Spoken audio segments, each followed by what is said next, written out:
তাদের পছন্দের খেতে খেতে অনেকটা ক্লান্ত হয়ে পড়েছি, তাই আজকে আমি নিজের পছন্দের কিছু রান্না করেছি।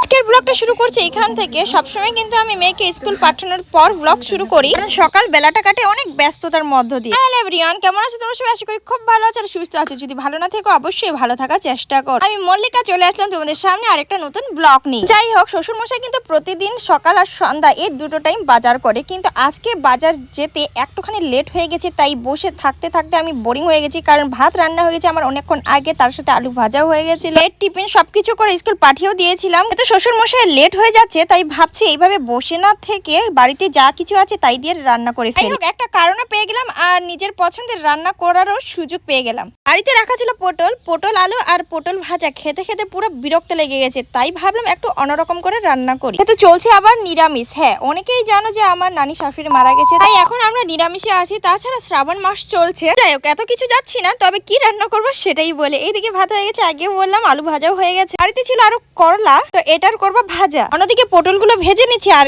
এইদিকে আমি মশলাটা পেস্ট করে নিলাম। এটাই তো হচ্ছে আসল রহস্য। যাই হোক, আমার মশলা পেস্টও কমপ্লিট, আর এইদিকে আমি করলার ভাজাটা বসিয়ে দিয়েছি। চলো, যতক্ষণে ভাজাটা হচ্ছে ততক্ষণে তোমাদের কয়েকটা নাম নিয়ে নিই। আমার বরের নাকি চেনা, জানি না এই কমেন্টটা কিভাবে করলো। যাই হোক, তোমাদের আগে পড়ে শোনাচ্ছি, তারপর কিছু বলছি। কথায় আছে, কিছু পেতে গেলে কিছু হারাতে হয়। তাই একটা কথা বলবো, সংসার মেয়ে ছেড়ে দেয় শেষমেশ কি হয় আপনি ভালো করে জানেন, হয়তো সামনে দেখতে পারেন। হয়তো এই কথাটা বলতে চেয়েছিল যে মেয়ে সংসার ছেড়ে দেয় তাদের অবস্থা কি হয় শেষমেশ, সেটা আপনি জানতে পারেন। হয়তো এইরকমই কিছু লেখা ছিল। যাই হোক, এত ফ্যামিলি মেম্বার্সকে টাইম দিই। তো এই কথাটার উত্তরে আমি বলতে চাই, যেহেতু চেনা আছে দাদা, অবশ্যই জিজ্ঞাসা করতে পারেন। আপনার ভাই হবে না কি হবে জানি না, আপনাকে এখনো পর্যন্ত আমি দেখিনি, জিজ্ঞাসা করে নেবেন আমি কেমন, কথায় টাইম দিই, কি করি না করি। প্লাস আমার রিলস গুলো বাস্তব সমাজের কিছু কথা তুলে ধরি, আর আমার রেগুলার ব্লগগুলোতে আপনি দেখতে পারবেন আমি কি করি আপনাদের সকলের জন্য। বিশেষ করে আমার আশেপাশে আত্মীয় স্বজন যত সব আছো, আপনাদের সকলের জন্য রইল একটাই কথা, যে আমার ভিডিও জগৎ আর রিয়েল লাইফ নিয়ে কখনোই মিল খুঁজতে যাবেন না। হ্যাঁ, রিয়েল লাইফ যদি দেখতে চান তাহলে আমার ভিডিওগুলো অবশ্যই দেখুন, সেটা হচ্ছে ব্লগ ভিডিও। আর রিলস গুলোতে আমি কন্টেন্ট বানাই, সেই কন্টেন্ট হচ্ছে অনেক মেয়ের জীবন। হ্যাঁ, বাস্তবেই বলি তো, অনেক নারী এইভাবে কমেন্ট করে, দিদি তোর সব কথা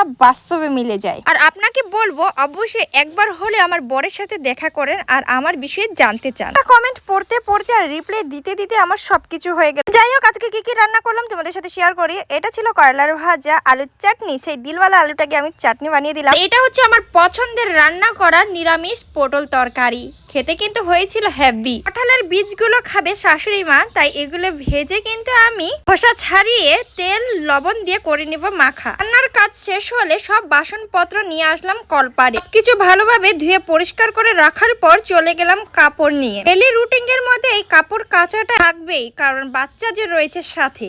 শুধু কাজ নয়, এই বাচ্চাদেরও সামলাতে লাগে, টাইম মতো খাওয়া, স্নান, সবকিছুই। কাজের শেষে গোবরটা ফেলে করে নেব স্নান। রান্নার কাজ আর বাচ্চাদের সামলাতে সামলাতে একটু দেরি হয়ে যায়। তো যাই হোক, স্নান করে পুজো করে বসে গেছি খেতে। সবশেষে বাসনপত্রগুলো যে মেজে রেখেছিলাম সবকিছু এখন গুছাবো এক এক করে। এদিকে সবকিছু সামলে চলে যাবো বাবুকে দেখতে। বাবু গেছে বাইরে খেলতে। শোনা ছিল তার ছোট্ট কাকুর কাছে, আর ঘুমনের ভয়ে আসছে না আমার কাছে। জোর করে নিয়ে আসলাম আমি ঘরে, কারণ দুপুরবেলা না ঘুমালে শরীর খারাপ হয়ে যাবে। যাই হোক, একটা বড় ঘুম দেওয়ার পর উঠে গেলাম বিকেল বেলায় একটা নেশা নিয়ে চায়ের সাথে। হয়ে গেছে একটা নেশা, যতই ছাড়তে চাই ততই মন বেশি চায়। স্পেশাল বিকেলের সাথে স্পেশাল চা খেয়ে মন হয়ে গেল পুরো শান্ত।